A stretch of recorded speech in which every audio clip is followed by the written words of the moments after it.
was actually about to say 2019 again. Alright, thanks everyone for gathering around my partners for 10 minutes. Contact people, join us now. For 10,000 rupiah per minute that you're late. Alright, so we have sate babi over there, sapi kaki pendek, and also gorengan. So everyone please enjoy that first before we are going for the happy hour later on for Rizky's birthday so-called celebration and Chandra's work-for-study celebration as well. So please everyone, take your seat that you are comfortable to have this quarterly meeting report 2.0 rollout for today. So last week we had for squads. This week we have for chapters. So as I already shared to Bukit Vista announcement team, the first chapter that will be presenting will be MD, followed by content, and then third one will be finance and will be closed by HR. And then afterwards, as I was already saying, that we're going to have a happy hour, beers and snacks awaiting. All right. So without further ado, I'll just go only to start the presentation for everybody. How much time do we? 30 minutes each chapter with Q&A. Yeah, mommy, you can make it. All right, that's a lot of time, but all right, okay, I'll try. Okay, thank you everyone for attending this. So we're going to start off with market building. So before we report, I know this is supposed to be a quarterly meeting, so that means we backtracked, 3 months ago. But MB is actually a new chapter, so I thought we'll take this opportunity to actually we officially started the chapter actually in March, right? So that's when the team really started growing. So my timeline will be based on March till December 2019. Okay, so what do I expect? We will cover the following pointers. One will be a property counter from March to December. We will also talk about chapter developments in other words, we can call it delivery. So what has the chapter delivered across these 12 months, aside from the properties that we brought in? Okay, and of course, we'll talk about, I also like to highlight on some of these developments. I think we all know that innovation is one of the key values here. So we want to see some of the deliveries or some of the projects that we started on. What was the main purpose, and then how it evolved, and what is it now? How is it serving the company today? All right, and then we'll talk about new chapter developments in FY 2020. Okay. Yay! So at the end, but also feel free to just chime in if you have any questions, and we'll be more than happy to answer your questions. All right, so let's start off with property counter. Can everyone see that? Okay, that's good enough, right? Okay, so this is a timeline starting from March all the way to December. In total, we have 60 signed MOUs across 10 months. Yeah! Okay, so we've also tracked every month, each month, how many properties have we signed up. So as you can see, the highest was in June at 12, the lowest was in 2, but I think on the median, which is about six MOUs per month. Yeah, okay. So, but out of these 60 MOUs, of course, we all know properties have off-boarded from time to time. Some off-boarded came back again, like Maharaja, So out of this 60, actually, we've only had 50 active properties. So we have actually 10 off-boarded properties. And what I've done is also I've divided them among the squads. So squad 1, squad 2, squad 4, you can see the numbers are there. Essentially, the winning one is, the leading one is actually squad 2, where we have 23 properties. Squad 1 and squad 4 are about the same, 10, 13. We actually off-boarded 12 properties. Yeah. And out of these active properties, 1, 2, 3, 4, 5 of which has been brought in by community management. Woo! Thank you for helping MD reach our 50 targets. Okay, so let's move on. All right, so also what we want to look at is at the end of the day, I think we've got total revenue, but we also want to look at net revenue at the end of the day. So we know some properties are actually on 15, some are on 20. Sorry, I didn't have the bandwidth and the time to calculate individually and accurately. So we took, Vanna took 17.5%. That's an approximate, so the approximate net revenue is US 106,000. Alright, okay, so moving on. Next, okay, this is a bit small. I think I may have to read this out. Okay, so earlier on I was talking about chapter progress and development. So this is actually what I also call delivery. So of course from March to December, these are kind of like the activities that we have done. Okay, thank you very much, Lisa. So I'll start off with March. So March is when we first started the chapter. I think the members and myself and like Wayana, so we were all trying to figure out like how should we build this chapter? What really and Leon and Iggy, right? What were we trying to do really? And also Jing actually in early days Jing was helping out too, right? So we were, I think first month we were trying to like, wow, what is this MD chapter supposed to do? What are we doing right? What are we doing wrong? How can we develop? So the first thing that we developed was actually, I believe, revenue projections.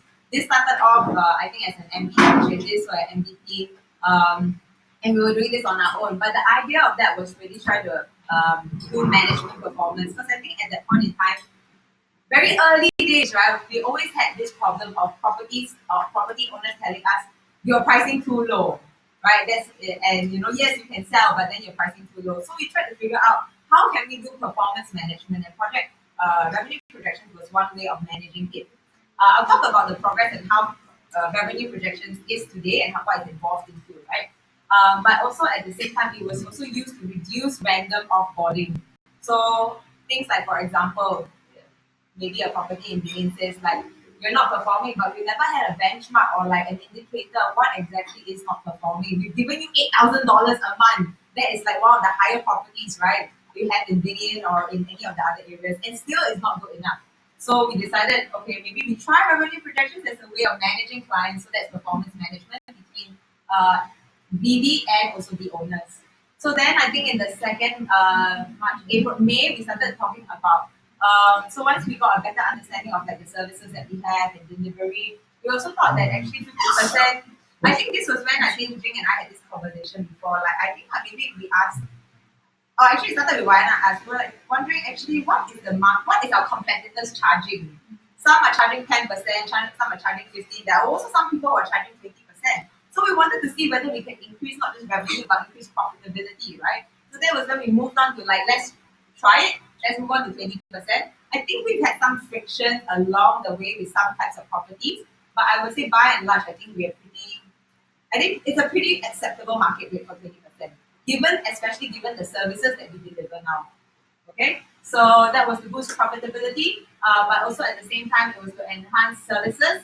So we had things like projections, and we also did things like, for example, actual versus forecast, and we started our revenue projections as well. So owners have a higher visibility of what was projected and what was actually delivered.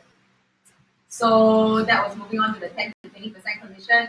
Then after that, we, of course, like every other business, we will naturally, as a sales team, we will naturally have some frictions with operations, right? So this was when I think what was going on was that when MD tries to bring on a property and what we say to the owners, often enough, sometimes people being people, sometimes they forget things along the way. And this was not what we said, blah blah blah. So and then there were problems in managing the property. So we moved on and tried to do things like spot buy-in.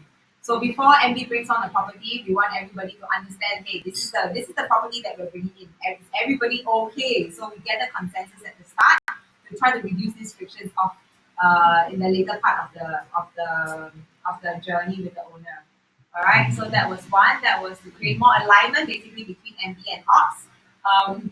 And then after that, we also started working. So this was the month I think we really started working with cost chapters.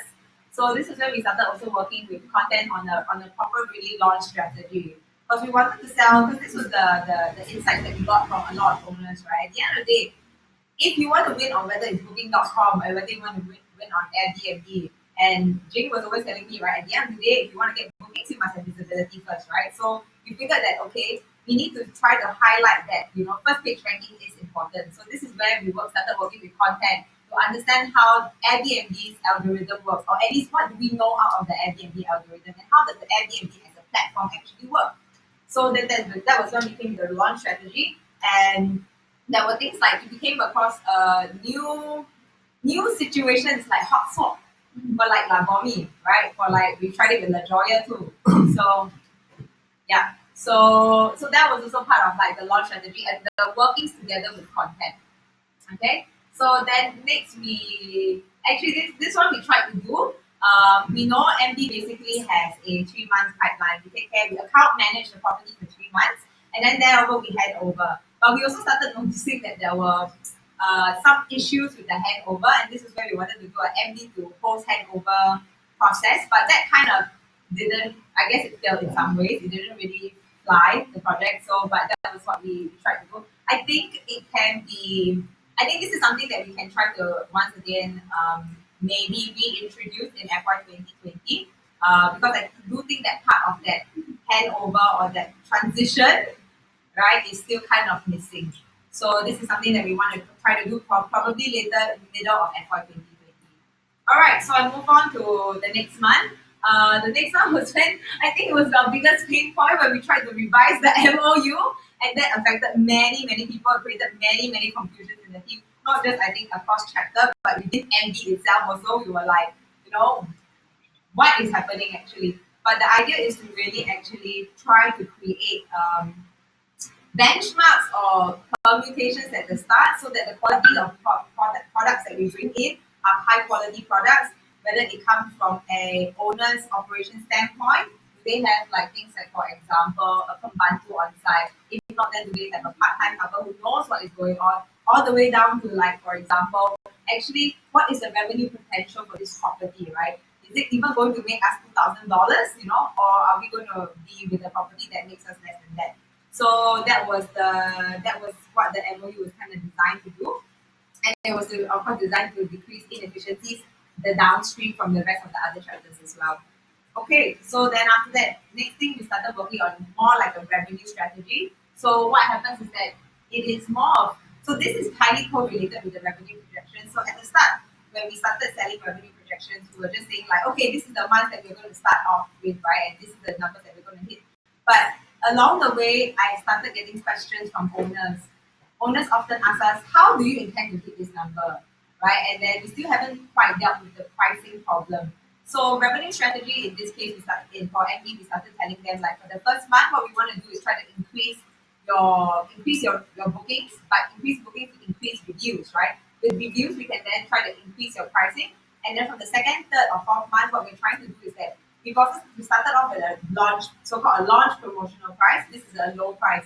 But moving forward, what we want to do is we want to increase pricing to go up because we already started very low, right? So I often explain to owners, like, if say for example, today you guys are all my owners, right? I said, this is a handphone that can do X, Y, Z, right? And it now costs you $50. Do you think it's worth it? Everybody will go like, yeah, okay, I think it's worth it. Now, same handphone, do you think it's worth $75? Yeah, not too bad. I go all the way up until basically you say that, okay, look, this is not worth like $500, right? So that is where we figure out what we call the price optimum price band. We know that, and the owners themselves know that this is the plan for MD. What we're trying to do is that we're trying to increase pricing, but look for yourself at the end of the day. If we increase to the price that you want, which is like say $500, we're not making any sales, right? And you can see that because there's already a plan there. You know the second, third month, this is what we're trying to do. So that was the revenue strategy. And then, okay, so that was that. And then for the next month, what we tried to do, I think this was more Wayana, Risky, and Eddie's initiative. We wanted to recontract existing clients with the new MOU. So, and then I think we got into quite a fair bit of friction with some of the owners, but I think we did quite well for this one. At least we managed to get some of the properties recontracted, and now we have them in place. So once again, the new MOUs are designed to reduce operational friction. So we hope MD hopes that we have done that for you guys on a chapter level. Okay, and the other thing that we also try to do is actually, I think, also part of the revised MOU is to limit owners' usage. So this was a bit of struggle for us. At first, we started off with 30 days, and then we got pushback from the owners. They're like, 30 days, that's too little, right? And then we couldn't quite figure out what the magic number was. But I think right now the magic number, and we feel that it kind of works. So far, we've not received any more pushback, which is at 60 days. We haven't found a way to track these numbers using automation, but at this point in time, we believe none of the owners are using it more than 60 days. Okay, so and then of course we also started off with the early exit penalty. That started off with Maharaja, so we introduced that as well to save the heartache on reservations end. So now we know that if a property offboards, it is already written in the contract stating that you must honor the bookings that come in before the announcement of the exit. Okay, So that's also been clearly stated in the contract and also communicated to owners. And then thereafter, exciting one, MD started a new structure. This was one of the reasons for starting this is because I think HR knows this the best. We try to find the full stack, right, of market builders. Basically, somebody who can do lead generation, to CRM, to market building, and then to do account management after that as well. So we're looking for essentially four types of, multiple skill sets, but in four different categories for four different types of roles. So we figured, okay, Wayana and I talked about it, Jing and I talked about it, and then we said, like, why not let's just decouple all of them and let's just try to. Very often, what we feel is that actually in market building, or maybe this also applies across the various different chapters, like maybe in content, maybe Gani is better in photography than in say copywriting, right? So let's use Gani for like photography, right? And then maybe Diva is better in copywriting, but she's not so great at like meeting the owners, for example. It's an example. Yeah, it's an example, right? No offense taken, right? It's an example. Okay. So we figured that maybe the best thing to do and to speed up our production of properties on into DB would be to then just dissect these different skill sets into different roles. So now we have Trishna on lead developer, which is essentially known as a lead generator. We have Dana on CRM, and then Vayana and myself are doing MD. Hopefully there will be more people coming on board, yeah, to take over those roles as well. All right, so that is the new MD structure. And then we also started off with property evaluations, which is I guess a bit of a question mark after today. But the property evaluations were used to actually, or are used to help revenue managers figure out their projections for new properties coming on board. All right, and then the last thing is actually we started working on an explainer video, which Rizal is working on or has worked on already. It's in Bahasa. The reason why we started an explainer video was that because a lot of our deals are now done on the phone, and Benna needed some sort of materials to then try to get owners to. It's like a trigger to get owners to say, "Oh, okay, so I didn't really quite get that on the phone when I spoke to like who and who, right?" But after watching this video, yeah, I kind of get it. Our main target was really guest house owners and Indonesians. So we created an explainer video for that. So we spoke to content together with MD, went through that phase. We kind of like reviewed our project. We feel that there is some potential and we're going to continue doing that again in FY20. But of course, we've learned that we've had learnings from that project. Some parts of it failed. So the setup is definitely going to be better this time, and it's definitely going to be more benefit driven than just service driven. So in the past, I don't know if everybody had the chance to see it, but maybe I'll show it later after everyone's presentation. It was very service driven, like what do we do? But I think moving forward, what I want to do is we want to say this is what we do, but this is the real benefit from it, right? So, or you could skip back and take money from us. All right, okay. And then moving on in December. So November we continue on with the MD structure to do our usual business. And then of course in December what we really started focusing on what we call DM MD Cloud Community. What that is that actually MD sees a lot of drop-offs in our funnel. What you see here today is probably like 10% of what we actually deal with. But we figured that like at the same time, like Jing said, right, what happens to all of these leads? Like he says, like you guys should be capturing, and like that's how he filled up that's how he created this DMD club community, which is where now DM and MD are sort of integrated, where they would then nurture the so-called what I call lost leads. Yeah, and hopefully we go through a cycle. So we now have a process for that, and each CRM goes through 2 cycles, DM goes through 2 cycles before we really drop the lead off. All right. So, okay, so that's what we have done as a chapter from March to December. All right, so we wanted to talk about revenue projections. So I think at the start, so earlier on I mentioned that there are a couple of activities that I want to share a little bit more on.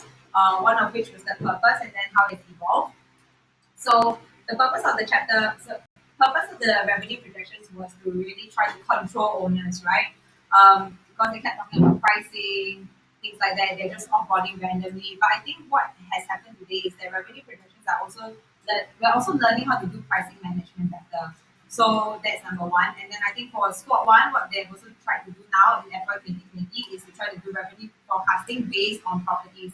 So what Alvin is actually doing right now is that he's doing revenue projections for all the properties, including the not so clean properties as well, those that we have no control over. And then that leads up, stack everything up, that becomes the squad revenue projections as well. Okay, so it's evolved to a little bit more than just serving on a property level, but I think it's now serving at squad level too. Okay, moving on. Revised MOUs. I think this is where I'm not sure whether actually, sometimes I still question myself whether or not everybody actually feels the benefits of I say benefits, advantages, or well, I hope the joy that the revised MOUs have brought. So at first, the MOUs was just it was designed to just crystallize the terms of the service to new partners, right? So very often we know when we talk, sometimes things go missing or people forget or people interpret things differently. So it's kind of crystallize the terms of the service and also to reduce operation frictions. But I think what it has done for MD specifically, I think we're now much sharper in identifying like what sort of property we should bring on and what are the signals of bad properties. So like what Jane calls the yellow M&M, right?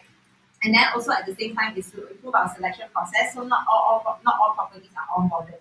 So some of the properties. So what we're trying to do is to try to with MOU is trying to reduce our number of offboarding properties. Hopefully one day it can be zero. Every partner we bring in is every partner that stays with us for like I don't know, hopefully 5 years or more, right? So these are some of the things that I believe that the revised MOU has done. We try to reduce firefighting scenarios. We try to provide clear steps forward where property step in, and then our spend are on more on quality products. Okay. All right. Moving on. Limited owner usage. I think at the start, what we tried to do was just to try to increase BB's control on improving ranking on Airbnb because we know that one of the things that basically in terms of getting high ranking would definitely be what that means is definitely all movies have to go through Airbnb, right? So that was one of the things we tried to do. We were trying to eliminate any opportunities of working with other agents because that used to happen in all properties. Oh, okay, thanks. Is that left or I've left? Oh, really? Okay, got it. So and then of course we're looking at reducing operation influences as well, inefficiencies as well. What then has evolved is that we now have I think more control over our inventory, which allows us to then have a better ability to do revenue projections and earn more from the property, and also is to increase earnings definitely increase revenue. Okay, so what's happening for next quarter? So what we want to do is that I think Bayu a few months ago asked what is MD's KPI. So that has been on my mind for quite a while now. And next month, so we've been doing MVPs bit by bit, but without including it into Tableau. And I think now we have a better idea of how that setup should be. So for us, the purpose of KPI is to show evidence of performance occurring over time, right? So what we want as MD's KPI is I'll kind of skip through really quickly and go to the crux of it since I'm only left with 9 minutes. One of the things that we want, so we've got 6 KPIs that we want to measure, but these are not cast in stone yet. We'll have an internal discussion with Jing and Mayana. So one of it is actually volume of contacts coming into the pipeline. Number 2 is volume of contacts that are qualified from contacts into leads. The next is the volume of leads that are qualified and then converted into meetings. The 4th is volume of meetings that are converted into then MOU. So the 5th is frequency of cards moving down the pipeline. So how fast does an MD as a chapter move these properties across down to finally being onboarded as a property or getting it listed? And then the last is the volume of contacts that drop off, which means it is all abandoned or moved to DM because they have basically we have zero contact with them at all. So this is what we are trying to decrease as well. Okay, so I believe this will show a better picture. So Anna has been doing all the hard lifting, the heavy lifting here. So she's been tracking all of the cards, all of the leads to basically come up with the November week 3 to week 4 conversion. So in November, the 3rd and 4th week, basically every contact became a lead. So that means lead developers actually brought in a qualified contact. But however, it doesn't mean that every lead will convert into a meeting. So we realized that in November, we had about a 6-to-1 meeting. What that means is that for every 6 leads that we contact, we only manage to get 1 meeting.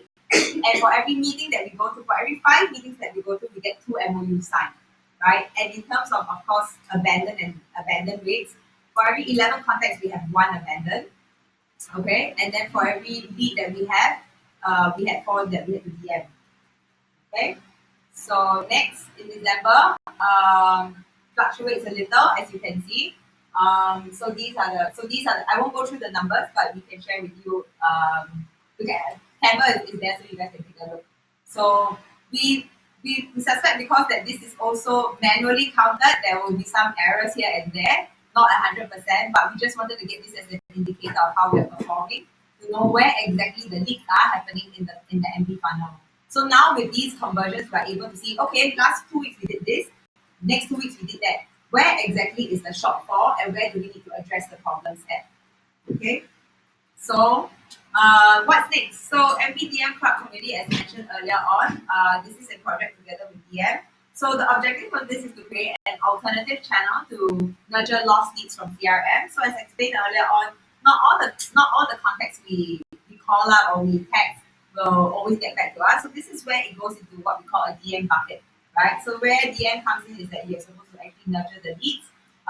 Basically, try to create a sales hook or a trigger for the client to come back to us and say, hey, look, I'm interested. One of them is actually the explainer videos. Actually, an owner who wasn't considering us, and then Benna sent the explainer video thereafter, and then she got it. She kind of like understood, oh, so this is what Benna was trying to explain. And then she said, okay, I'm interested. Remember, in Changu, Indonesian owner.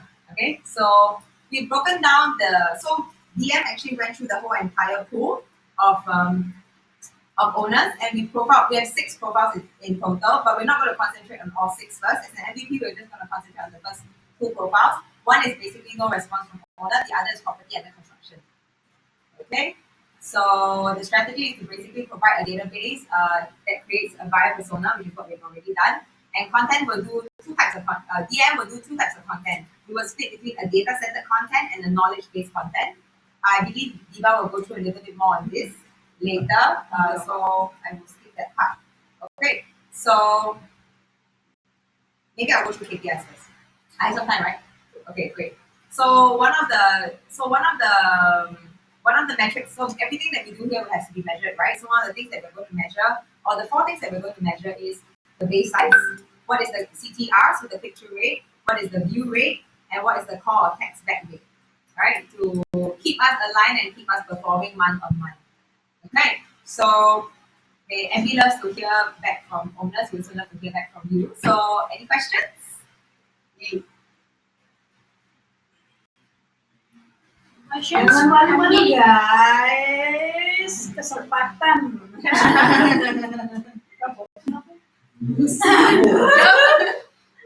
Questions? Any feedbacks? Or appreciation? Yes, John. In terms of commission model, is there any difference in terms of services that we need? The owner, it's like 50% or 20%. Because let's say shampoo, right? Yeah. Sometimes we have 15%, we have 20%, but we need the same services anyway. It's gonna be a problem when the Yes. owners know each other and then they're gonna communicate Agree. with that. So by right there, so by default, the commission model should be 20%. If there is a 15% commission, it should be no guarantee host checking them. Yeah. So then, in terms of services, it is lesser. It's also, if I recall, the earlier people who got in got the 50% deal. So Oh, you yes. now get Yes. 50% deal. Yeah. I would like to add on that. So I need help from hosts or whoever that going out to meet owners. Like, hey, why that person 15%? Because they work longer with us and They started in the beginning, right? in the beginning, and then we don't have the service yet. This it was just So that's what I normally say. If the owner have friends, I will tell the owner. If I want, like for example, hey, okay, if you have friends want to do it, please tell 20. Because this is special for you. So that's what normally I said to the community. Maybe just maybe for new hosts coming in, you can put that into the trial or probation. Or everything they do. Yeah, yeah. That's what I was saying. Well noted. Okay. Got it. All right. What to say, kind of. What come up with. Okay. Thank you, Joe. I just want to ask actually. So it means that for previous partners that we have been established the relationship for so long, that they will remain at the 50%. I think actually when Wayana and Risky and Amy tried to do the recontracting, we did actually try to convince partners that we've now moved on to 20%. I mean, year on year, every country sees inflation, right? So an apple last year is not going to cost you the same as an apple 5 years later, right? So everything is inflated. So everybody's cost is going up. Their cost of running our property is going up. Our cost of running. We work in the same country. So essentially, that's how we've always used to try to explain to owners that it's now gone from 50 to 20%. So that's on the pipeline. So that's on the pipeline to actually convince the old partners to move to 20%. Yeah, we want to try to move everybody consistently across to 20%, but we know that it is not such an easy task. We tried, but some people like begin to move up. Amanda doesn't want to move up to 50, but what does that mean? Do we lose the property and say like, okay, if you don't want to go on 20%, then bye bye, right? So yeah, I believe that it is for properties that are like, if for example, really not producing a lot of revenue, then yeah, maybe, and it's creating like massive headaches for operations, then yeah, maybe. But like other than that, we've tried, and I think we will continue to try. Yeah. I have a question. This is for ops people. Are, let's say, the newer properties easier to manage than some of the older properties? Yes. Correct, sir? Yes, it is. Let's say, okay, a small one has the longest legacy, right? We have the very old properties and then the newer properties. Let's take. Chanting. Okay, let's take Chantic versus Alchemist, right? Like, they're both kind of. The same. Owners probably are the same, but the contract's different, right? And the property is kind of like the same, so is it getting easier? I think it's not really applicable because for asking this, basically we don't really influence too much. But if you want to compare it with old property, I think that's what we let's say really about. That's what it is. We don't compare too much in the property itself, because in the end, the expectation is different. So for doing that, the expectation is basically we can sell the property itself. Now, with the new MOU, we also need to make it clear regarding just like what Joseph, it's regarding all service itself. Yeah. Because once again, we are service direct. For traffic case, I think there's a bit of misinformation or something. The expectation regarding service itself is way too high than what we actually sell. So for me, just like what Joseph, feedback is not only for the new guy or for the new groups itself, but also when you actually try to make a deals, just to make it clear that actually they understand how ops work in the stuff. Yeah. So I think this was the problem that we had in the past, and then it was not really clearly crystallized and documented. So I think this is our first phase. Moving forward, I think we want to try to even do that even better. So I think this is where it will be a market builder's job to do better account management. Yeah, and I think one of the ways is to really just be able to stand firm and just say no means no. Yeah, and believe that not sort of believe that the service that you're giving is absolutely premium and it's worth 20%. Yeah. Alright then. So thank you very much, everyone. Thank you so much, MB.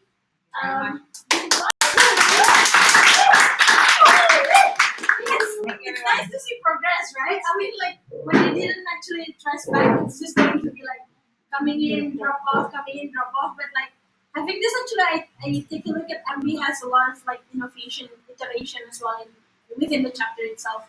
So, all right, thank you so much, MB, and yay. Next one, we move on to Good job putting the next movie. Why? You learned the next thing. Alright, so applause for Kantan and Dia. Baka nasin naman 20 minutes yan. Nanti juga. Ada di sana. Apa? Kan ini San Francisco. masa. Yeah. Thank you. It's running on 15 seconds already. Halo dulu ya. To the boy. Okay, to the boy. Alright, so just to thank you for putting me up in the movie. So lower your expectation, guys. I'm not giving 6 months report. This is I will refer back to what Peter asked, which is 3 months update from content chapter and also digital marketing. So in sum, in the last 3 months, we produced 60 listings, which is 20 listings per month. average. And from those listings, actually, the total number of listings that are not SLA compliant till date today is 5, meaning the rest is with the compliance or only fixed by the content doctor, which I'm going to talk next.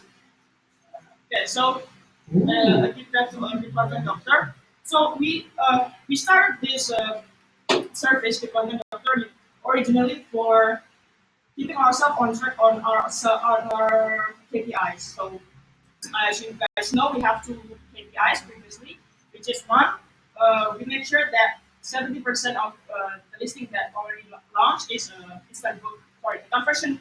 70% conversion rate for instant book for a newly launched listing.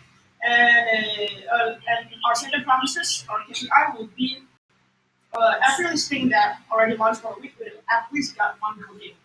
And that was the original plan when we created this service with content doctor. But after a while, a lot of people like market builder, community hosts requested to us, hey, can you do a deep content doctor because this is not well performing, this listing is not well performing, and I need your help to like do an assessment whether it's a content issues or another issues. This is where I will explain a bit of a deep dive.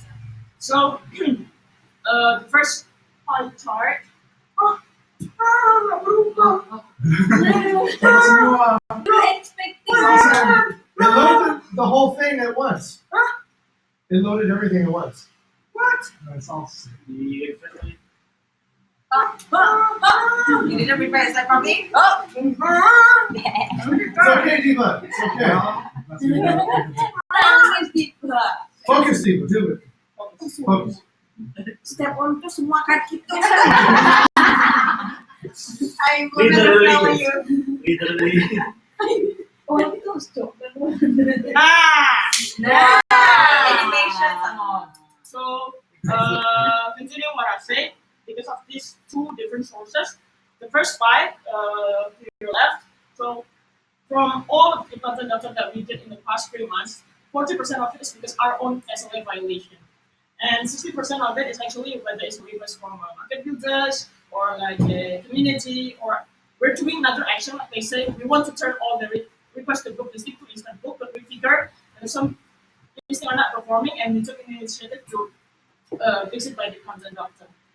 Moving on to the second pie chart, diagnose. So from 100% of our own SLA violation, uh, 57.1% got diagnosed because we're violating the not getting booked after a week, and the rest, 42.9%, is because the conversion rate of the extended. Oh, thank you. Thank you. Wow. All right. Thank you, Danny. Oh. And then for the third pie chart, it's about solving. So from 100 different doctor that caused by the content SLA violation, 75% is solved and 25% is not solved. And for the one that are not solved, we assess the cost. Uh, there are some external costs, and 66.7% is a pricing cost, meaning the owner is not agreeing to flexible pricing, and 33.3% of it is because the availability, meaning owners have the block. Moving on. So yeah, like what I say, I'm gonna bring you back to the correct expectation, 3 months, not 6 months. So what we've been doing for the past 3 months. So yeah, first, self-notify listing reactivating. So previously, post listing are just sitting there on each profile waiting for God knows who to see and reactivate. Usually people from, we thank the operational team because they're usually that one detecting it, but we found that sometimes it's not effective, and we need to get notified as soon as possible once the listing is lost. So we created this automated process to notify us when a listing is paused, and we will get notification when it's time to reactivate. Next, we also have social media calendar, planning and scheduling for social media, and we also created an internal KPI which we produced. We hit 2 months, and thanks to cover the help as well. And planning also worked on this, and our also worked on this. And our internal KPI was we bring 40 website clicks per month, 8 clicks to the travel with us page, and 8 clicks to the smart property page. And then cancellation policy. I would love to share the data, but Tableau currently gave the data since January 2020, which it's not the data that I want to showcase, sorry. So, but yeah, the activity itself is making moderate as a default. Previously, we make flexible as a default, and it costs us a lot of loss in terms of value and also last minute booking, which is we cannot sell room, especially to us. So yeah, next. Okay, so we have post video template as well, championed by result. The purpose is to everyone actually can make a video that back then it was like a stock for our social media, but admit that we are seeing the this thing is not used by all of the books, so probably that we can what we can learn from this is how to make it as easy as it can so that everybody can use it and actually submit. Next, yeah, we're trying a new thing as well. I don't know what's the name to call it, but right now my lazy brains call it content service 2.0 partners. But so basically, we have fitted this to Ultra Bangology. So we created a roadmap from pre-launch. So it's I said it's way beyond listing making because previously we only offer like a listing making, which is like OTA only. But right now we're trying to expand our content work and online marketing work to like another platform as well, and making a planning from pre-launch, launch, and post-launch strategies. And we got teasers, we got quizzes, and we got an after movie video for quizzes and stuff. And we're hoping to see really metrics that we can really measure in order to like offer it to market builders so that they can pitch another package to the owner who sets them our current services. So yeah, we also in the last 3 months we also created a word class for brand persona.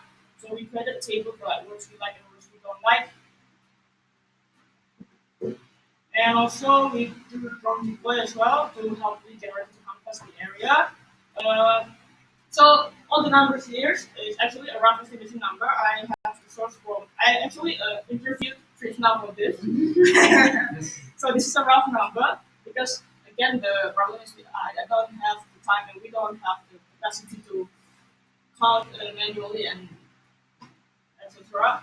Duration of one flight time, meaning one flight time we have a source of three batteries, and it's combined in one flight. It will last for 30 to 45 minutes, and in that one flight time, the property detected will like be 10 to 30 depends on the area. 10 for Uber, like 30 the thing is like can be Bamboo. Yeah, and then those property detected that converted to column pilot is actually only 20%. The current friction for this drone deploy, why is it stopped now? It's because we need a paid account actually to continue. So yeah. And then we also did the, and then I mentioned this before, the extended video, the things to help marketplace, so that our marketplace can go to power saving. Yeah. Next, we also did a word. If you guys notice, I've mentioned that since September, Janice, our account manager for Airbnb, she's been sending us the performance report from Airbnb so that we can assess a lot of things.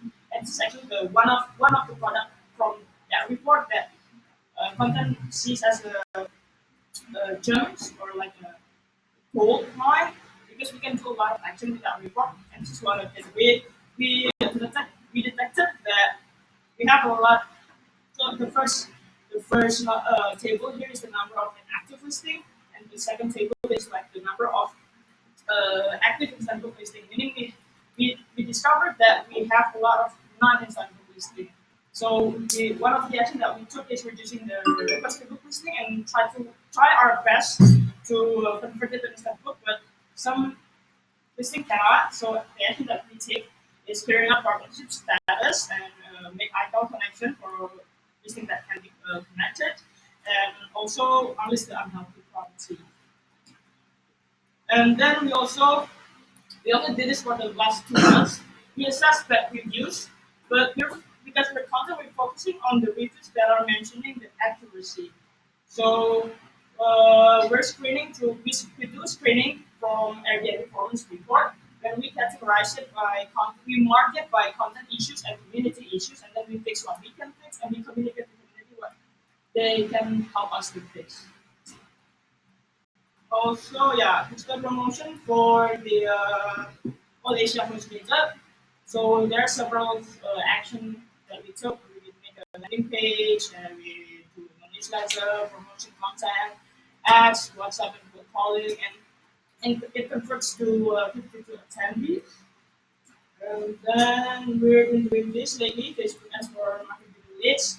So uh, I know this morning in the all hands that we talked about the definition of leads per se, but yeah, I'm not. And then I'm counting until at least what convert to first meeting. So we deployed 2 batches of ads, and then the number of leads, meaning the contacts that actually filling and submitting to the form is 50, and the number that convert to first meeting is 2. Okay, so next is the improvements for the last 3 months. So our previous KPIs, we only have 2, right? We still get at least one booking after a week of launch, and the 70% conversion rate. But our newest KPI deployed from last month. So our newest KPI and 80% is conversion rate on every squad. Meaning previously our KPIs only tied down with the newly launched listing, but we also want to care about old listing. So we added this new KPI, which is 80% is conversion rate on every squad. Team retention, yeah, this is a bit of failure recognizing. So we lost 2 people in the last 3 months. We got 3 people in the last 3 months. We got Rolfo, we got Daniel, we got Judith. We lost 2. We lost Novel, and we lost Daniel. And then what's next for content and online marketing? So we are planning to perhaps add another KPI for our kind of SLA and KPI. The closest one would be the accuracy review. We think we feel the impact for our community. So we help them to reduce bad reviews, and we want to keep doing this.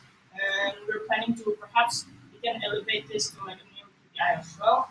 We haven't determined the numbers or the improvement, but that's the plan. And next is what Nangli has mentioned before, the community club. So together with Marketplace, we convert a no to a yes basically. So we have a lot of tools, but the one that we're focusing right now is 3 actually. But that's not by one, of course.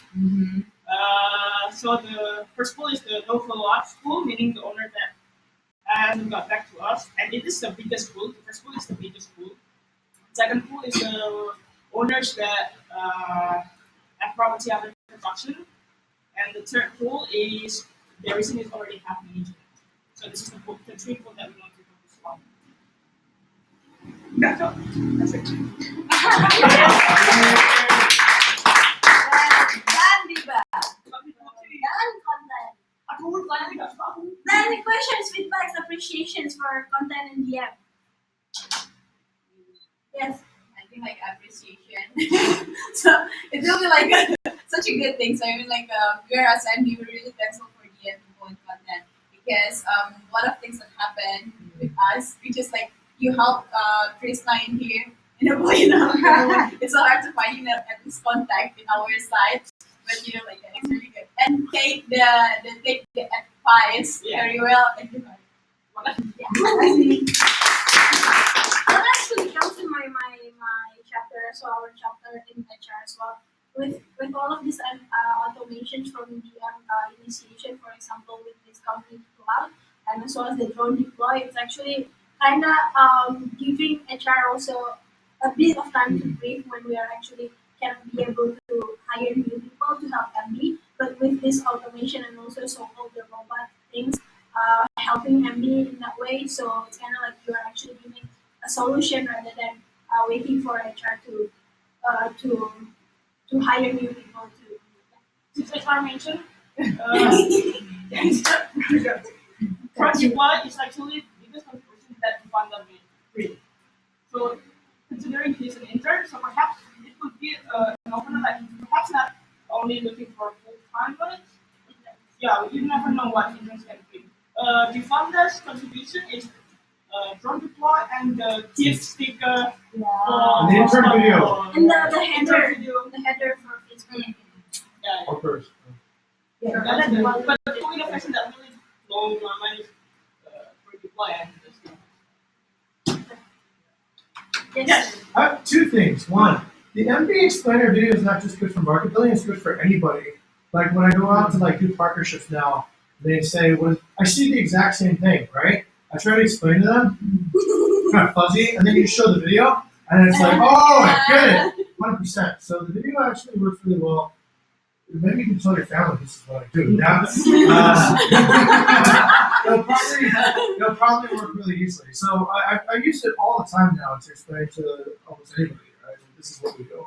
And the second thing it just occurred to me, next time maybe we have an event, maybe we can use this as the material, right? Like the All Asia Host event, I was like thinking this quarterly meeting is actually pretty good. Make sense? Like all the innovations we're talking about right here in the quarterly meeting, actually we get a big audience together and we're like, yeah, this is what Bukit Vista does. This is how we rock. So just occurred to me. Anyway, yeah, so good stuff. Thank you. Anything else? Anyone else? Come on. Okay, Ready. ready. Yeah. I missed the first few slides. But was there a slide on the event? Yes. Even on Yeah, the fair. for this focusing on content and marketing. So what's next then for 2020? Yeah. But why do I always get the cursed words? Anywho, even sync up after Friday at 5.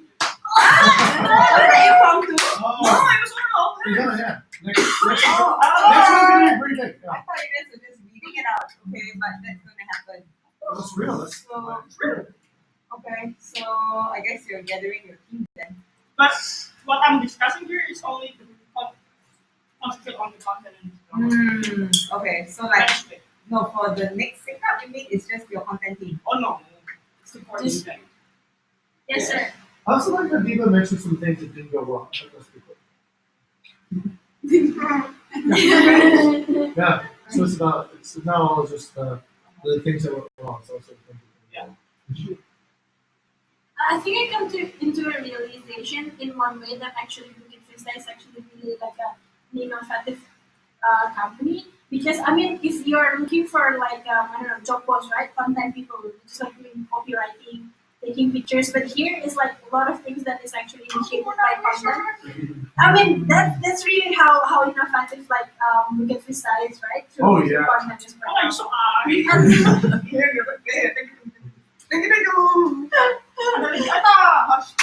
Come on. Anything else? So Anyone you else? got the ads to go to continue or Oh something? yeah. Yeah, like Sama dapat fine. But I think I mean because so far it's like from 15 It's been from really 15, right? 15 or 10. Okay, so it's like converted to. So I actually struggling with the kind of lead that you mean, right? Yeah. So I mean like because based on our conversation. Mm-mm. So yeah, I mean like if there's something that you appreciate. Yeah. I mean, the feedback that the MV gave us also really we call it precious because we know once again there are clients in some kind of no for sure. In this, okay, I know what I said. How you said. Sort of fun. Yes. I'm gonna forget what I'm going to say. So Okay. in this particular action, we know for a fact that entrepreneurs is our client, and that's bullshit. If we created something without even listening to the client's pain points. So I remember Fena and Nangli will put us into an impromptu meetings to explain to us, hey, can you add this to the form so that we know more information from the leads, like we only put what's it called? Name and emails and numbers, but it will be easier for them to also input area, And, property property type, type. those kind of things. But Yeah. for us, digital marketing, it's too long. It's going too long. But this is any feedback is not important because we will try to find middle point that both party thinks it's important. So yeah. Thank you. That being said, right? So, what about like DMHR? Nah. So this is the one of failure that I have to admit. I think I put it on the all hands paper, the project thing, that I said that we have 3 clients here. So first client is the event. I remember I put the first milestone is the event, the second milestone is HR, the third milestone is AE. But then the event is done, and I switch it and I put market leaders as the second milestone because, and then I put HR to the third milestone, and we may not bring a lot to HR. I know that for a fact. But thank you for mentioning it. That's the failure. I know my failure in this case is I don't measure well, and I'm not scaling my capacity and bandwidth. But I still have to do this action because I have to prioritize which one I want to keep my energy and time to. And for this, I want to focus first on the marketplace, but HR is always in our one. And what's your view? When you give people HR first. Anyone else? Thank you. No? Alright then, so round of applause for content!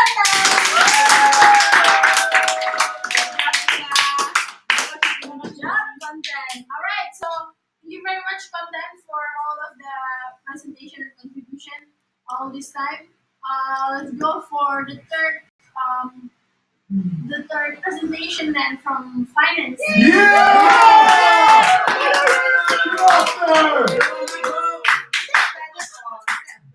No, that's aloe vera, right? I don't know what it is. It's just cool and spiky. Yeah. Well, It's one of those things from it's Edge of blind Tomorrow. onwards. It's a mimic. It's abstract. Gosh, I didn't really do that.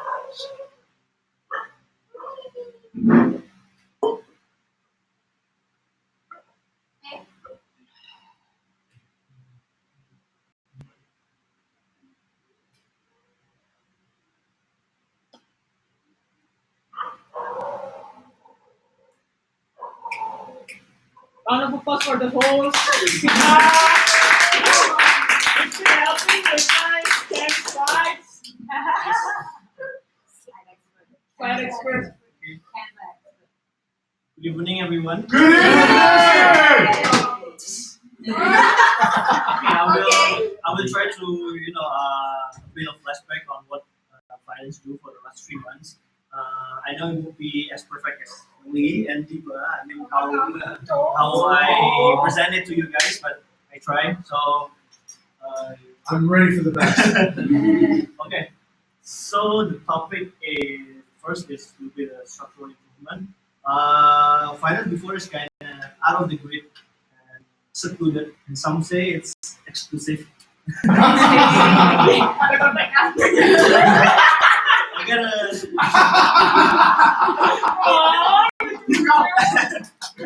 but this is necessary move that we need to increase the finance visibility starting from the structure improvement itself. And then second is the SLA improvement. This is the leaks and best practices that me, Tito, and Wayana found. And then third one is firefighting. Airbnb payment discrepancy leading to the cash flow discrepancy. And then a bigger payout report. So on October reporting cycle, the finance teams actually force the partner to use the bigger payout report. And it didn't went.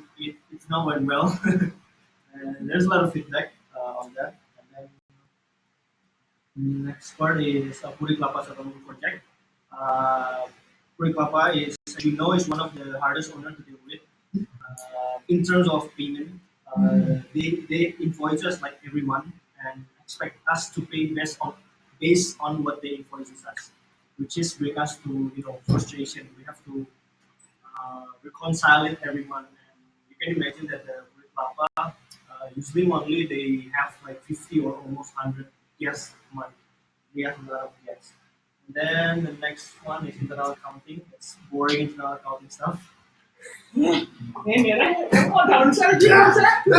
Exciting talk. Oh, wait, just keeps the crowd alive a bit. Oh yeah. And Unless then, people buy beer. and then innovation, a little bit of finance innovation, just a little bit. Into the company if it's too much. And then 3 months upcoming plan for finance. Okay, here we go. Okay, structural improvement. Wait, let me see my. Okay, before the finance is only me and he back then, and usually we only do like a daily sync up every day, like before we work in the morning. But after Gigi left, and I thought that we should make some changes, and then before on October, the financing up is 3 times in a week, and then we are on purpose on not involving Link and Wayana because I think that finance need to rebuild from the inside first. Then SLA improvement. Okay, for SLA improvement that me, Wayana, and Indo found that it's a project governance. I think everybody already similar with this. It's actually to control expenses and project budgeting for everyone. So before it's kind of jelas tuh, ya. It's complicated. I mean, like sometimes Messy Jing, flow. messy, yeah. Sometimes Jing is the one who give the money. Sometimes Wayana give the money, or sometimes we give the money. And it's just going not well.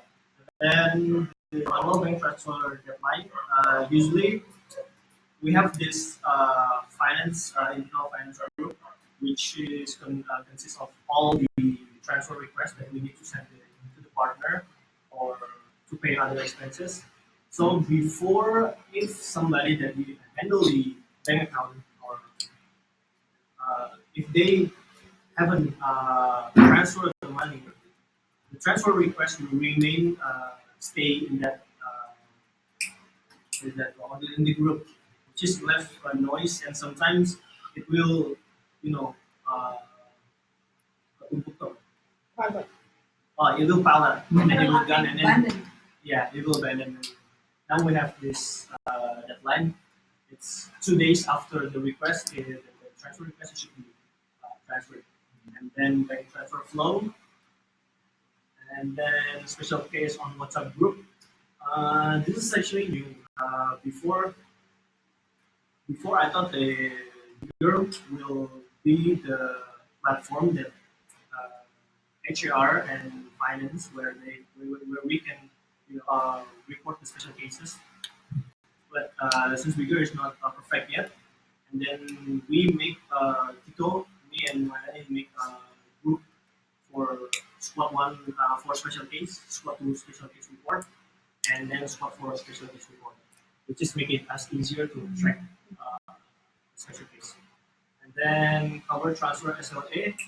Um, as you know, we have a lot of bank account, right? And then sometimes the one who really reliable bank account that can transfer daily is 6056. It's me, I'm the one who handle it. And sometimes if let's say Moyan or every one of you really urgently want to pay something or anything, usually I use it. I use 6056 to transfer it first because it's like, and then cover transfer SLA is like you gotta pay it to the 6056. So let's say we are using Bali expense. It should be Bali expense, but we are using 6056. So Bali expense should pay 6056. And then Settlement flow. yeah, And then internal settlement flow, actually we just discussed with Wayana and Tito today. So now we have a flow on internal settlement. So every seven, yeah, every seven, we have to gather all the salary from Wayana and then the expenses report from Wayana, and then yeah, and then at the eighth, finance has to make the profit and loss for the company, and then at the 10th, it's tax. Yeah, That's that's for the tax. Next one. sophisticated, right? Okay, firefighting. Probably you guys you already know some of it, like random deduction. I think I don't have to explain it very widely. It's kind of long. It's random deduction, and then the recent case is Jing profile bank account error, which is 80% of the bank account in Jing profile is failing itself. And we currently don't know what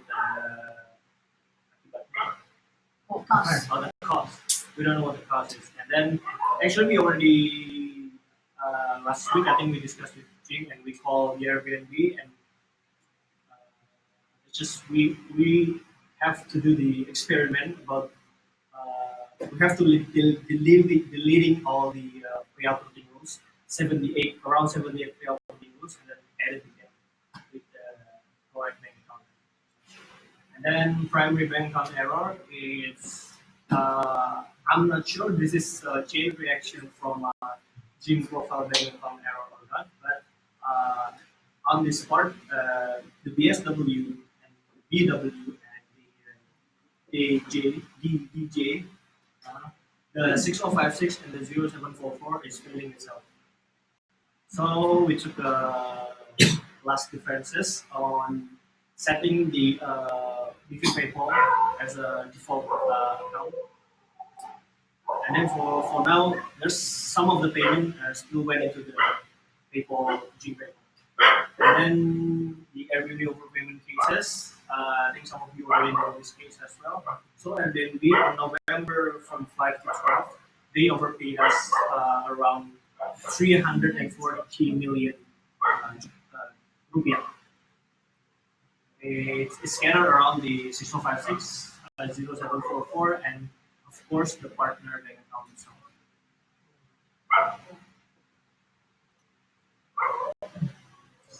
This is for the bigger payout bigger partner payout. What? What? I think I read it wrong. This is actually the feedback from the owner. Okay, the first one is hard to read, especially on the CSV. And then the second one is there's no total amount on the payout. And the third one, payment status is confusing for the owner. And the fourth is special case visibility feature on payout report. And then the fifth, last one is notification to owner device. This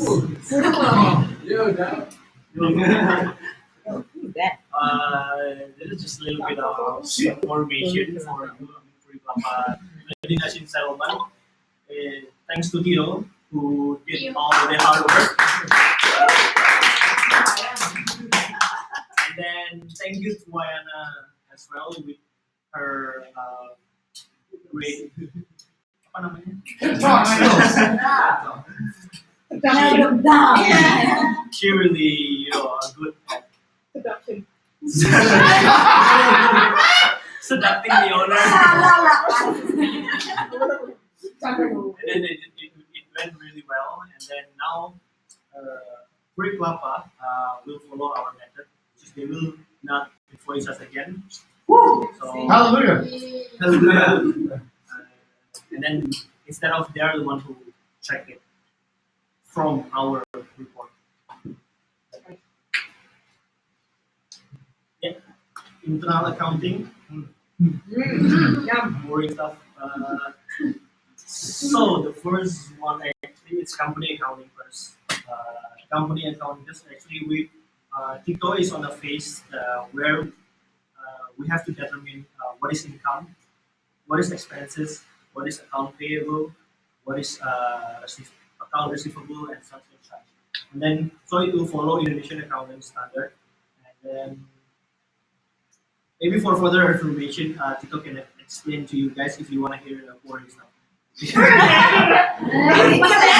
Punya bagi And then the second one is company taxation.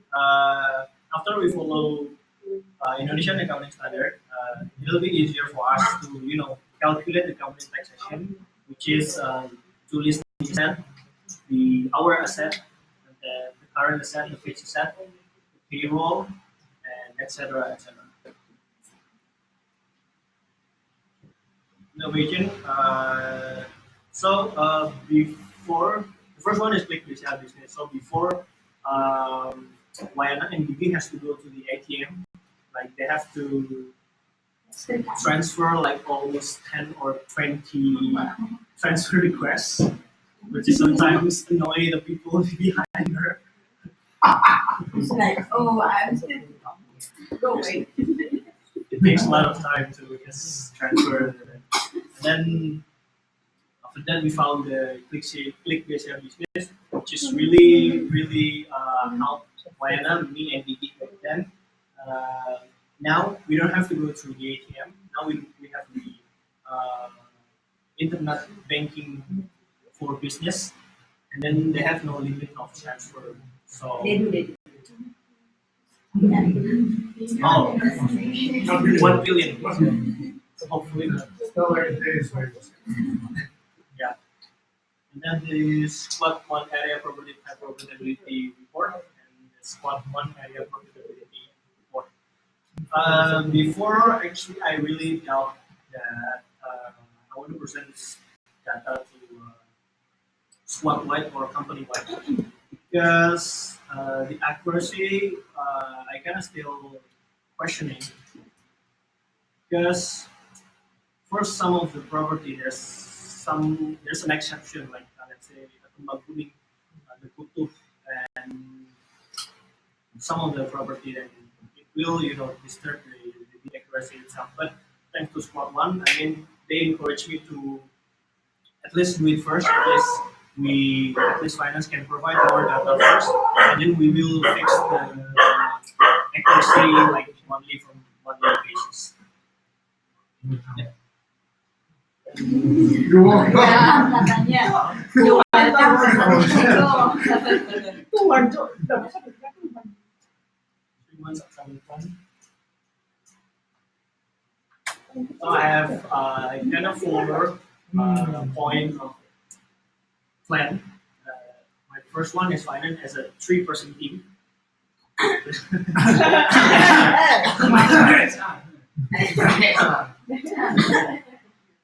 Because for the very beginning of the finance itself, the finances never have person that more than 2. Usually 1 or 2, or it's gonna be 1 again.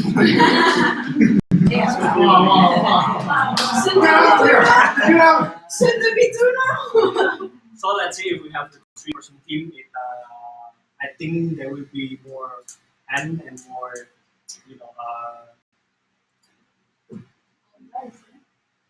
ya gitu deh pokoknya. Terus increase finance data accuracy. That's what I just said before. The SWOT one profitability report, the area and the profitability report. I mean, on a monthly basis, I will detect the leaks where is the most leaks that makes the accuracy go down. And then the next is bigger payout report improvement. This is one of my OKR. So actually this month I will uh, collaborate with Mas Bayu and hopefully on the next month owner can use the bigger payout report. And then the last one is finance as a data provider for company wide. This is actually I can say a long way to go, but I try. How do I put it back? So actually, finance actually has some data that actually can help company like profitability report or because the data we have is actually based on the only report that we have, which is we make it like really like guess by guess for every report that we have, and then we see for every special case that happening on that report as well. So I'm not assuming, but probably the finance report is the highest accuracy of data that the company will have. Okay. Is there any question? Question to the floor.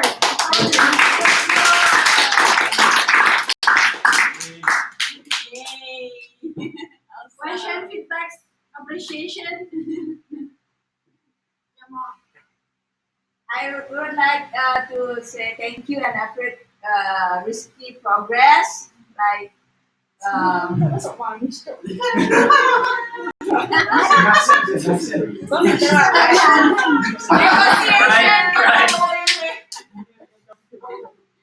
Okay, so okay, we could again. Thank you, Rizky, for your progress and you what you call it. You basically try to be the core of the finance, and I think for the future plan, I think it's a good idea, and then I will support you. Yes, sir. I like to say that I spoke to Rusty privately, and I think he shared me speaking in public is one of his biggest fears. Yeah. Look, I'm sweating now. Actually. Can you see? But I think this is a fine presentation. This is really beautiful, and it's really revealing to us to see what goes on under the hood inside finance. And thank you for sharing this report with us. Well done. Anyone else? Alvin, maybe as a not Alvin, not Uncle. Oh, until. Yeah. Anyone else? Maybe from my side, it's like in HR perspective as well. I will appreciate you. Not I will, but I'm appreciating you that you are not actually giving up. I mean, it's not easy like being left. it's not. It's not easy being left by one of your team members, ex team leader before, and then now you are stepping up as so-called the leader in finance, and also one person is about to leave. I haven't approved the interview yet. So I mean, thank you for not giving up. Also, but what you told me about your thought, reaching about 1 year here in Bukit Vista, and yeah, thank you for not giving up. That's all. Thank you for that. Anyone else? Endurance. All right. So if there's no further question or appreciation and feedbacks for finance, thank you, Rizky, and thank you, finance. All right. So we're going to the last presentation. Which it's going to be for human resource that I will be representing our HR team to present today. So I got 30 minutes to present this. Actually, so similar like what MD did in this HR presentation, HR will present what we have been doing the whole 2019 actually, since HR also relatively new build, like I mean intentionally built with three people right now in HR. We have Ara, Jing, our CEO, and me in HR. Previously, we also have Gugu as an intern helping us in HR. So this is going to be, as I was saying, 2019 reports. So just a bit brief highlight of HR itself. Actually, people maybe according to our SLA itself, we only have one SLA HR to company to actually hire people, which is covering the get part. But actually, HR works holistically in three different parts of the company, which is get, develop, and keep. Get is like with talent recruitment, and then set trials and things, and develop is actually one thing that we haven't really innovate yet. I mean, yes, we do have a subscription on masterclass, and then Skillshare, mini library on Squad to Room. But though we only have one SLA, which is to get talents, we are actually working a lot on the keep part as well on HR with all of the events, which seems just like like a happy hour moments, but it's actually part of like the way we keep our people happy and also fulfilled. So I'm going with we're going HR will go with the bitter truth first, like the hard pill to swallow about the challenges that we faced. So the biggest challenge that we face is actually high turnover rates. So in the last 3 months itself, we've lost 8 people. I mean, 8 people left, including those who got dismissed and resigned and resigning. That's the most bitter truth about HR. And then also we sort of facing kind of an obstacle before in our job post portal, JobStreet and LinkedIn. Usually for one full year that we were using free credits from JobStreet and LinkedIn, where we can just like post as much as we want, as long as we want. But then in November actually it ended, so we needed to pay, and it's not like really like how do I say, like a cheap amount of money. Um, so we can invest that on the job post portal, JobStreet and LinkedIn.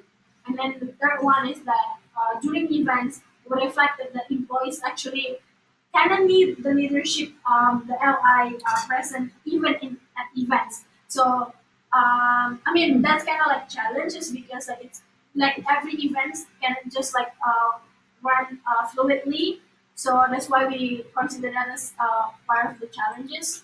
And the last one that we put into here is that not saying that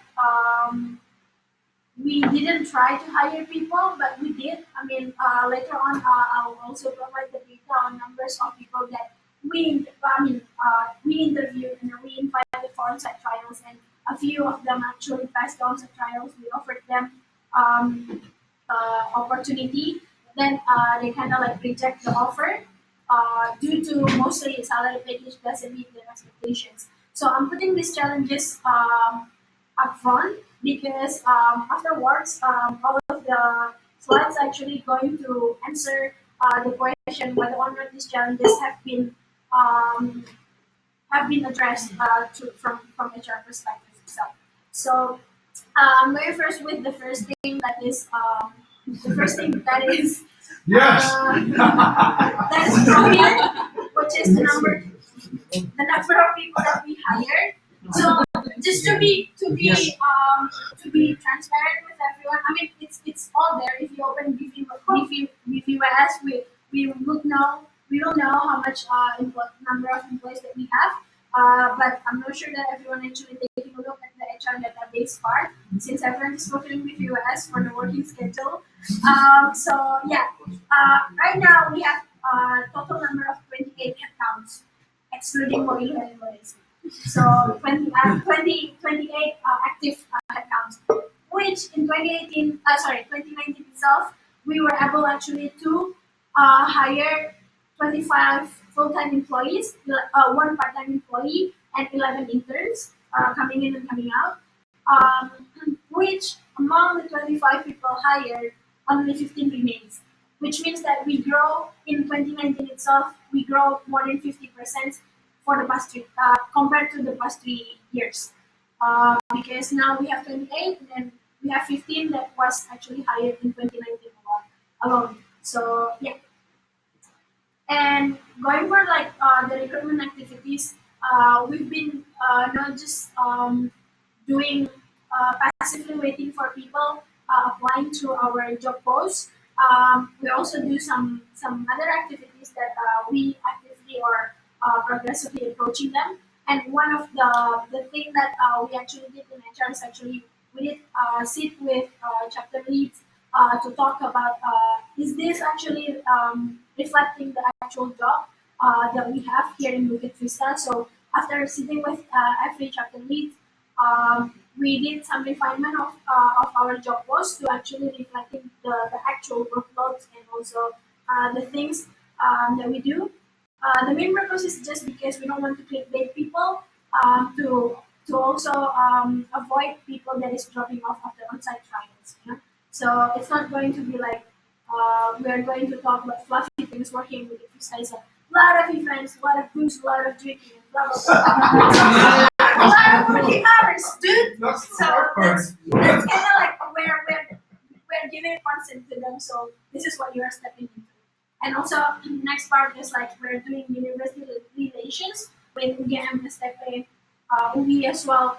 And right now we're approaching UNS for university relations, tapping for the umbrella so that we can, instead of like going to the, how do I say, the students directly, we go for the departments. So that way it's going to be more efficient. Current affair as well, which we probably actually got the number one favorite booth from STP. Um, Thanks for Ara actually for the ideation on I know that. Okay, for Ara actually who had the brain on how we should actually Decorate. design and decorate our booth, and also thanks to the infused water that actually attracts everyone. Seminar, of course, as I was saying, in the university relations, what we've been doing is like giving talks to Jing actually, and then jumpsuit and LinkedIn is what we have been doing. Even Also, Diva actually went to UGM, no, EC, right? Diva went to EC to actually present on our content thing in Bukit Vista. And then new Instagram platform. No, actually, it's more into like our diary right now. I think like we're posting more into like what we've been doing. So hope that it's going to be like a landing page as well for people to take a look or take a look at the glimpse of how Visa Life looks like.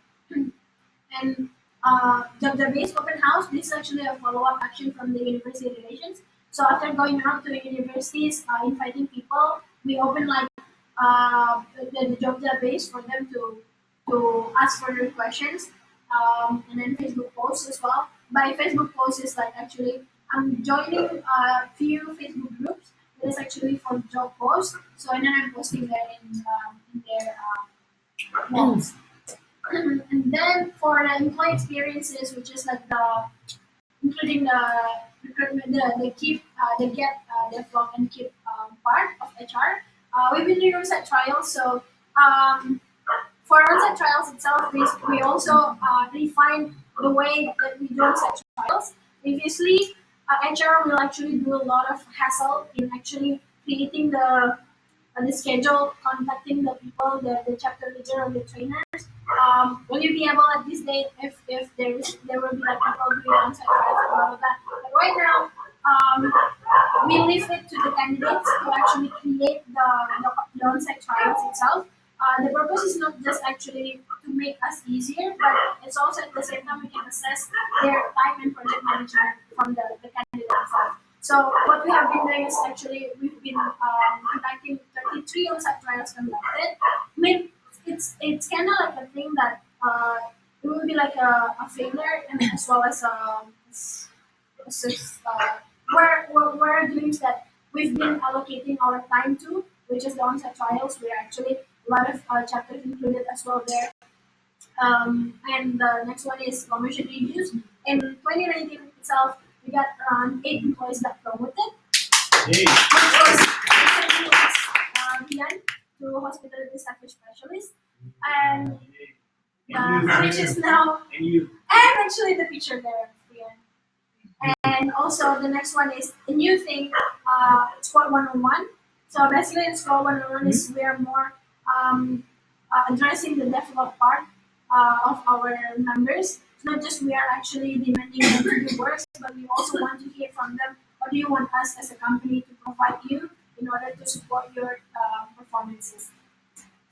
And we also did this is the biggest how do I say the with blood, sweat, and tears, we did this discussion, turnover rates discussion. This is where I'm going to answer the challenges. We, as HR, are going to answer the challenges that we face. We actually, through the squad one-on-one itself as well, we address the issue of people leaving. A lot of people actually leaving through this turnover rates discussion. All of the leaders in the company plus HR get involved there.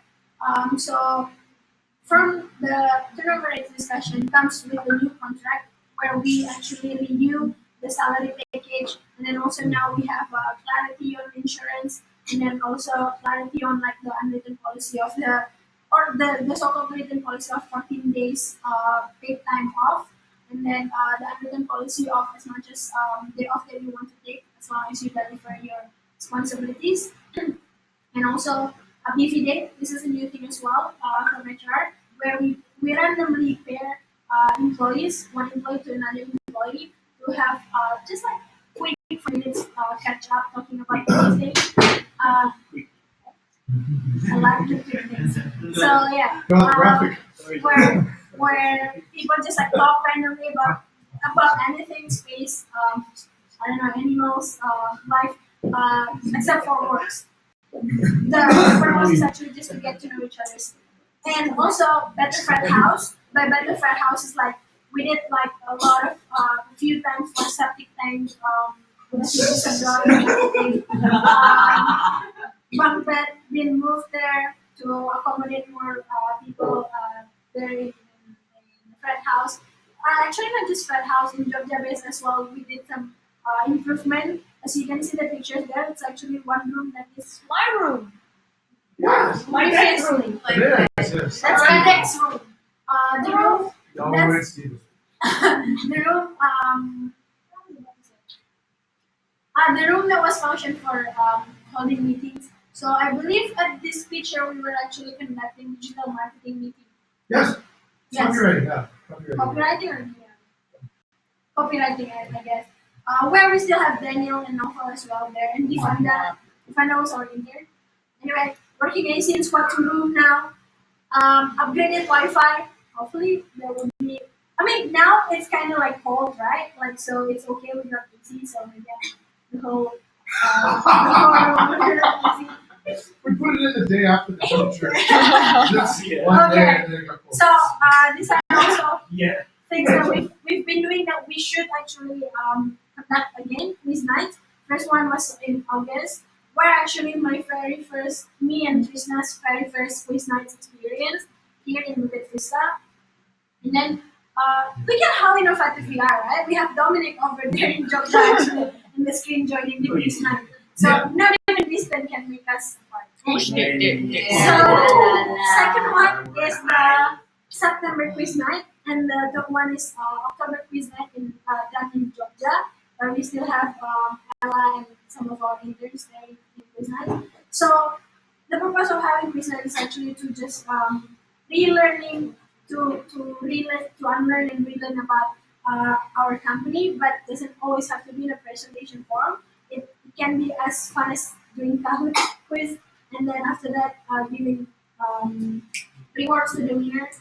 And also, we've been doing some events like November Bonfire for Aggies Farewell, which was actually designed to celebrate Rizky's Diba and graphics and D1's work personally as well. But we didn't have the chance to actually give a floor for them to speak up. So since it was actually the last night of Aggie here in Bukit Vista, so it was kind of like designed for Aggie's Farewell.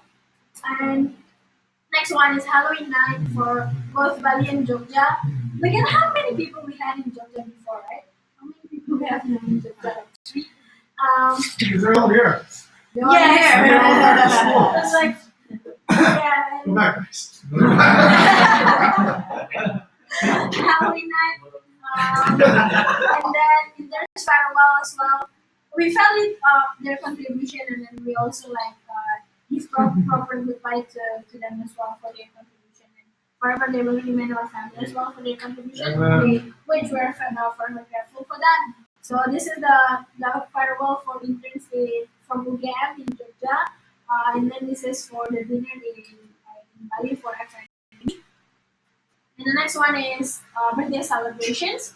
Gabby, Ivan, Teddy, Diva, and Elias. We didn't put whiskey because it's already in 2020. It's not anymore in 2019. So so yeah, birthday celebration, which we're actually going to pivot that into cake day. It's going to be actually setting up a lot of benefits as well to always throw parties. So we are going to summarize that at the end of every month as a cake day. Kicked it. Cake day, work anniversary, which this is actually the only picture that I had. The booze, yeah, right? That's the most important thing, which makes everyone gather around. So let me sorry. Yeah, so this is actually a pivot to where we actually didn't give floor for Rizky, the one Rafi and Diva to speak up about their work anniversary. So we celebrate the Thanksgiving together with the happy hour, and where we actually talk about their about us towards them and them towards us as well. So next one is Christmas dinner, which we just had last week. Last month. With Last the year? last year, last year. decade. Where Rizal actually menang banyak over there. Ada tiga. And then, Oh yeah, that's right. so where everyone exchanged gifts. It was actually nice. And all right, so there was like that was all for the events, and so we are putting SLI fulfillment over here because it's not really like an SLA improvement, but through this SLI fulfillment, actually it comes to a realization that HR has never been achieving. Only once we achieved our SLA, which actually to hire new people within 14 days to fulfill the vacant position within 14 days, which throughout 2019 we were only able to achieve once. It was for dominance recruitment. It was in 12 days. Meanwhile, the average hiring process time for the rest, with the highest margin of process time being excluded to highest margin, it comes to the number of 39 days of recruiting only 1%, like the average. But what we realized also, what we figured out from the HR actual time process, hiring process time, actually it's been increasing a lot in the past few, let's say the second semester of the year compared to the first semester of the year, where actually the highest margin happening. Like for example, two people were like recruited within the, so the well, recruited for around 143 days for 1%. So the way we actually calculate this is actually the first date that actually they got registered on Trello until the first day they start their working working time. And so this is when the SLA ESS HR has been seeing an improvement from the review from 2.77 in November into 2.94 in December, and we are achieving. We're aiming for 3.53 for December SLA fulfillment on HR. So everyone, please fulfill. Fill in your ESS. Open your bigger and then fill in your ESS. So as what we're always saying, right? Never settle. So what's next from HR is actually we're going to um, think about HR efficiency assessment, which I'm going to MVP it first for squad one and more university reach.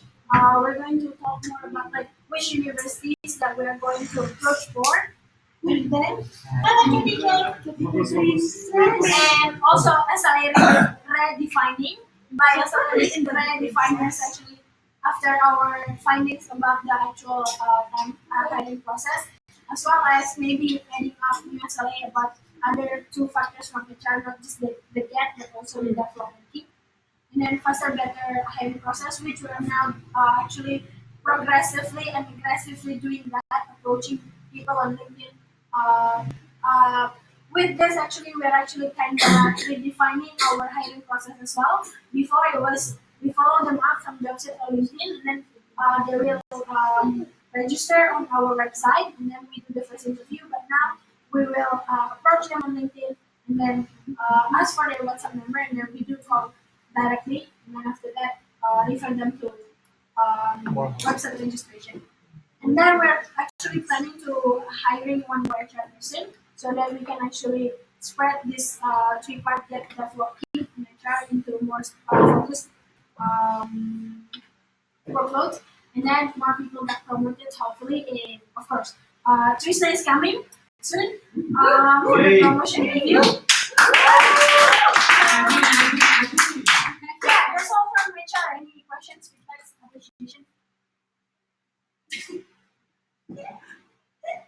Maybe me. Yeah. So actually, I know we already have a discussion about what's actually that you want to do with keep and develop, right? So apparently you mentioned to me before about we focus on the get part. So since you mentioned about develop and keep also, and I just trying to see about our current activity in this company, which is I see from the build side. Correct me if I'm wrong. It is about the education of every person in this company, right? So this is just a feedback and maybe something you can put in another quarter about how actually we can track the performance for the education to track how far our employee can develop from this kind of tool that we already have, which is we already have a guilds and after there's another one website or something that we can learn from it. Right? Since because now we focus on that, so how we can bring sell this kind of learning to the employee that will come in our company later on, which is we can track about how far they understand about something when they get the understanding from the builds or the another education. Maybe I can see it in the future. Thanks, Bella. Anything else? Yes, sir. I'd like to say for Vita's case, I think Vita's been very bold and essentially as absolutely like a newcomer, also first job out of college and also first time working in HR. I think this has been amazing amount of I would say energy that she's brought into this chapter. And I don't think we would get this kind of liveliness and we would get this kind of energy and this kind of development without Vita's involvement. So that part is super good. Also, I'd like to applaud her integrity for being able to face the most uncomfortable situations head on, rather than running around the side and such. I think that is one of the basis of successful innovation that we have to look at things what they really are, rather than what they imagine them to be. And I work with people on a day-to-day basis, and I'm really happy to see the progress she's made. And brought to this chapter. I think it's a really good fit for you. It's a new chapter, a new person. So we look forward to seeing what. We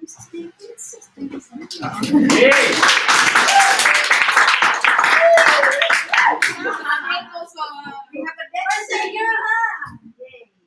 Anything else?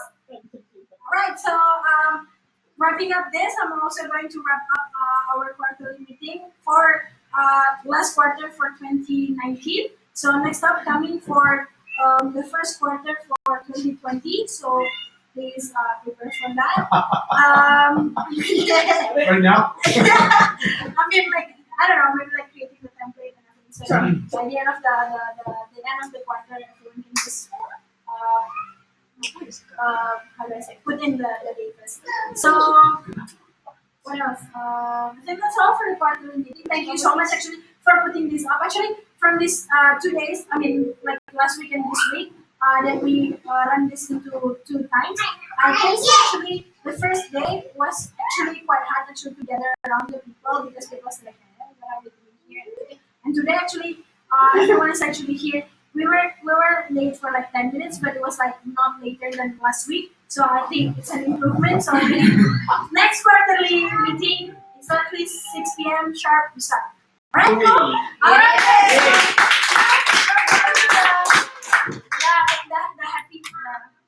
The happy hour things. Please don't go back first. I will need some help to get the beers from I volunteer. Okay.